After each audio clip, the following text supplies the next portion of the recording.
Moral story golden pen Hindi. Rajesh अभी घर से निकला ही था कि उसने देखा उसके स्कूल के मास्टर जी रघुनंदन तिवारी जी उसके घर ही आ रहे थे। वह रुक गया। तभी मास्टर जी ने उससे कहा, बेटा आज तो स्कूल की छुट्टी है, मुझे तेरे पिताजी से कुछ काम था, क्या वो घर पर है? जी मास्टर जी, पिताजी जी अभी घर पर ही है, राजेश ने जवाब दिया। उनकी आवाज सुनकर मधुसूदन जी घर से बाहर आए और बोले, अरे मास्टर जी आप, क्या राजेश ने कोई गलती कर दी है? मास्टर जी ने हंसते हुए कहा, अरे नहीं, यह तो बहुत होनहार है, इसीलिए मैं आपसे कुछ बात करने आया हूँ। आप शायद नहीं जानते कि आपका बच्चा पढ़ने में बहुत तेज है।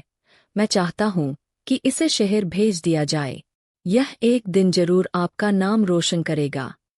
मधुसूदन जी ने आश्चर्य से पूछा, यह सब तो मुझे पता नहीं है। आप कह रहे हैं तो ठीक ही होगा, लेकिन इसे भेजे कैसे, मेरे पास तो पैसे नहीं है। मास्टर जी ने राजेश से कहना शुरू किया, बेटा क्या तुम शहर पढ़ने जा पाओगे? राजेश बोला, हाँ मास्टर जी मैं जरूर जाऊंगा। मास्टर जी ने आगे कहना शुरू किया, बेटा ये देखो मेरे पास एक सोने की कलम है। जब मैं छोटा था तो मैं भी पढ़ने में बहुत तेज था। उस समय मुझे मेरे स्कूल के प्रिंसिपल ने यह सोने का पेन दिया था, जिसे मैं आज तक संभाल कर रखता आया हूँ। लेकिन अब ये पेन मैं तुम्हें दे रहा हूँ। शहर जाकर मेरे मित्र से मिलना, उनके पास ये पेन गिरवी रख देना, वो तुम्हें पैसे दे देंगे। जब तुम पर लिख कर कुछ बन जाओ तो इस पेन को छुड़ा कर मुझे वापस दे देना। यह कहकर मास्टर जी ने एक डिब्बी राजेश के हाथ में पकड़ा दी। राजेश डिब्बी खोलकर देखने लगा तो उन्होंने रोका और कहा, बेटा इस पेन को जब देखना जब तुम इसका कर्ज चुकाने लायक हो जाओ। मास्टर जी से चिट्ठी और पेन लेकर राजेश उनके मित्र के पास पहुंच गया। उन्हें पेन और चिट्ठी दी। उन्होंने खत पढ़ा और राजेश को पैसे दे दिए। राजेश ने वहां के बड़े स्कूल में दाखिला ले लिया। अब जब भी राजेश को पैसों की जरूरत होती वो उनसे पैसे ले लेता और अपनी डायरी में लिख लेता था। समय बदला, कई सालों की कड़ी मेहनत से एक दिन राजेश एक आईएएस ऑफिसर बन गया। अब तक वह सब कुछ भूल चुका था। वह दिन रात काम में लगा रहता। एक बार राजेश के पिता मधुसूदन जी उससे मिलने शहर आए। वे गेट पर पहुंचे तो सिक्योरिटी गार्ड ने उन्हें रोक दिया। उन्होंने कई बार बताया कि वे राजेश के पिता हैं, लेकिन यह सुनकर वह हंसने लगा। बहुत देर तक धूप में खड़े रहने के बाद भी जब वे उससे मिल नहीं पाए तो निराश होकर गांव की ओर चल दिए। रास्ते में उन्हें राजेश की गाड़ियों का काफिला दिखा। पिता को देख राजेश ने गाड़ी रोकी और गाड़ी से उतरकर उनके पैर छुए। फिर उन्हें गाड़ी में बिठाकर अपने घर ले गया। राजेश को इस तरह देखकर उसके पिता बहुत खुश हुए।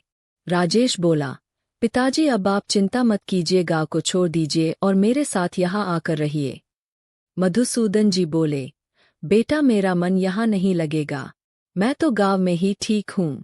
एक बात और, अपने गार्ड से कहो कि वो तुम्हें किसी से मिलने से रोके नहीं, क्योंकि कोई न कोई मुसीबत में होगा तभी तुमसे मिलने आएगा। राजेश ने तुरंत गार्ड को बुलाकर डांटा और कहा, मुझसे कोई भी मिलने आए उसे अंदर बिठाकर पहले पानी के लिए पूछो, फिर मुझे खबर करो। उसके जाने के बाद राजेश बोला, पिताजी गांव के क्या हाल चाल है, आपके खेत वगैरह? मधुसूदन जी बोले, बेटा मैं तो तुम्हें कुछ याद दिलाने आया था। राजेश ने कहा, हाँ हाँ पापा बताइए न।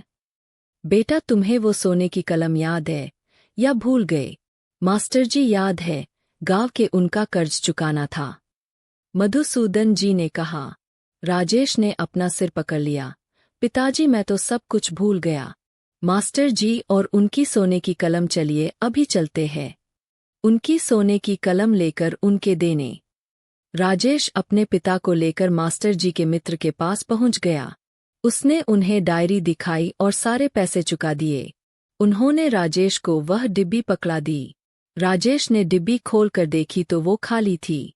राजेश ने गुस्से में कहा, लगता है आपकी नीयत में खोट आ गया, यह तो खाली है, इसमें से सोने की कलम कहाँ गई? मित्र बोले, बेटा पहले यह खत पढ़ लो फिर गुस्सा करना। राजेश ने खत पढ़ा तो उसके आंसू निकल आए। उसमें लिखा था कि भाई मैं जिस लड़के के हाथ यह खत भेज रहा हूँ, उसे पढ़ाई के लिए जितने पैसे चाहिए हो दे देना। मैं अपना खेत बेचकर कुछ ही दिनों में तुम्हारे पैसे चुका दूंगा। यह खाली डिब्बी रख लेना, इसे मैंने खोलने को मना किया है। वह जानता है कि इसमें सोने की कलम है। राजेश की आंखों से आंसू बह रहे थे। वह बोला, पिताजी, मास्टर जी ने मुझे पढ़ाने के लिए अपने खेत बेच दिए। अभी चलिए हम वो खेत खरीद कर मास्टर जी को वापस दे देते हैं।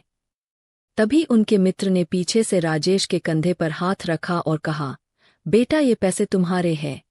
मेरा कर्ज तो मास्टर जी ने पहले ही चुका दिया। अब उन खेतों को खरीदने का भी कोई फायदा नहीं, क्योंकि मास्टर जी अब इस दुनिया में नहीं है। राजेश फूट फूट कर रोने लगा। उसने अपने पिता की ओर देखा। वे बोले, बेटा 2 दिन पहले ही उनका देहांत हुआ है। यही खबर देने में तेरे पास आया था। राजेश रोते हुए बोला, पिताजी मुझसे बहुत बड़ी भूल हो गई।